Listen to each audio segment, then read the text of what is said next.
ರಾಜಸ್ಥಾನದ ವೇಗದ bowler Jofra archer ತಪ್ಪು ಕಾರಣದಿಂದ ಐಪಿಎಲ್ ಇತಿಹಾಸದ ಪುಟದಲ್ಲಿ ದಾಖಲಾಗ್ಬಿಟ್ಟಿದ್ದಾರೆ. ಅದು ಕೂಡ ಕೆಟ್ಟ ದಾಖಲೆ ಅನ್ನೋ ಕಾರಣಕ್ಕೆ. ಸನ್ರೈಸರ್ಸ್ ಹೈದರಾಬಾದ್ ವಿರುದ್ಧ ಭಾನುವಾರ ನಡೆದಂತಹ ಐಪಿಎಲ್ ಪಂದ್ಯದಲ್ಲಿ ಆರ್ಚರ್ ತನ್ನ 4 ಓವರ್ ಸ್ಪೆಲ್ನಲ್ಲಿ ಒಂದೂ ವಿಕೆಟ್ ಪಡೆಯದೆ 76 ರನ್ ಕೊಟ್ಟು ಐಪಿಎಲ್ ಇತಿಹಾಸದಲ್ಲಿ ಅತ್ಯಂತ ದುಬಾರಿ ಬೌಲರ್ ಅಂತ ಕರೆಸಿಕೊಂಡಿದ್ದಾರೆ. ಕಳಪೆ ಪ್ರದರ್ಶನದ ಮೂಲಕ ಆರ್ಚರ್ ಅವರು ಮೋಹಿತ್ ಶರ್ಮಾರ ದಾಖಲೆಯನ್ನು ಕೂಡ ಬ್ರೇಕ್ ಮಾಡಿಬಿಟ್ಟಿದ್ದಾರೆ. ಮೋಹಿತ್ ಶರ್ಮಾ ಗುಜರಾತ್ ಟೈಟನ್ಸ್ ಪರ 2024ರಲ್ಲಿ ಡೆಲ್ಲಿ ಕ್ಯಾಪಿಟಲ್ಸ್ ವಿರುದ್ಧ 4 ಓವರ್ಗಳಲ್ಲಿ 73 ರನ್ ಬಿಟ್ಕೊಟ್ಟಿದ್ರು. ಅದಕ್ಕೂ ಮುಂಚೆ 2018ರಲ್ಲಿ ಆರ್ಸಿಬಿ ವಿರುದ್ಧ ಹೈದರಾಬಾದ್ ತಂಡದ ಬಾಸಿಲ್ ಥಾಂಪಿ ತನ್ನ ಸ್ಪೆಲ್ಲಲ್ಲಿ 70 ರನ್ ಕೊಟ್ಟಿದ್ರು. ಈಗ ಐಪಿಎಲ್ ಚರಿತ್ರೆಯಲ್ಲಿ ಅತ್ಯಂತ ದುಬಾರಿ ಬೌಲರ್ಗಳ ಪಟ್ಟಿಯಲ್ಲಿ ಆರ್ಚರ್ ಸ್ಥಾನ ಪಡೆದುಕೊಂಡಿದ್ದಾರೆ. ಪವರ್ ಪ್ಲೇನ ಮೊದಲ ಓವರ್ನಲ್ಲಿ ಆರ್ಚರ್ ರನ್ ಕೊಡೋದಕ್ಕೆ ಶುರು ಮಾಡಿಬಿಟ್ರು.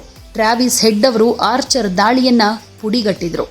ಯಾಕೆಂದ್ರೆ ಈ ಪಂದ್ಯದಲ್ಲಿ ಹೈದರಾಬಾದ್ ದಾಖಲೆಯ ರನ್ ಕಲೆ ಹಾಕಿ ಅಬ್ಬರಿಸಿತು. ಟಾಸ್ ಸೋತ್ರು ಕೂಡ ಮೊದಲು ಬ್ಯಾಟಿಂಗ್ ಮಾಡಿದ ಸನ್ರೈಸರ್ಸ್ 20 ಓವರ್ಗಳಲ್ಲಿ 6 ವಿಕೆಟ್ಗೆ 286 ರನ್ ಸೇರಿಸಿತು. ಈ ಪಂದ್ಯದಲ್ಲಿ ಆರ್ಚರ್ ರನ್ಗಳಿಗೆ ಕಡಿವಾಣ ಹಾಕುವಲ್ಲಿ ಫೇಲ್ಯೂರ್ ಆದ್ರು. 19 ರನ್ಗಳ ಸರಾಸರಿಯಲ್ಲಿ ಪ್ರತಿ ಓವರ್ನಲ್ಲೂ ರನ್ ಕೊಟ್ಟು ಕೈ ಸುಟ್ಕೊಂಡ್ರು. ಅದರಲ್ಲೂ 4 ಓವರ್ ಬೌಲಿಂಗ್ನಲ್ಲಿ 76 ರನ್ ಕೊಟ್ರು ಅಂದ್ರೆ ಜಸ್ಟ್ ಇಮ್ಯಾಜಿನ್. ರಾಜಸ್ಥಾನ ಪರ ಎಲ್ಲಾ ಬೌಲರ್ಗಳು ಒಂದು ರೀತಿ ಧಾರಾಳವಾಗಿ ರನ್ ಬಿಟ್ಕೊಟ್ರು. ಆದರೆ ಜೋಫ್ರಾ ಅಂತೂ ಅತಿ ಹೆಚ್ಚು ರನ್ ಬಿಟ್ಕೊಟ್ಟು ಕೆಟ್ಟ ದಾಖಲೆಯನ್ನ ಮಾಡಿದ್ದಾರೆ.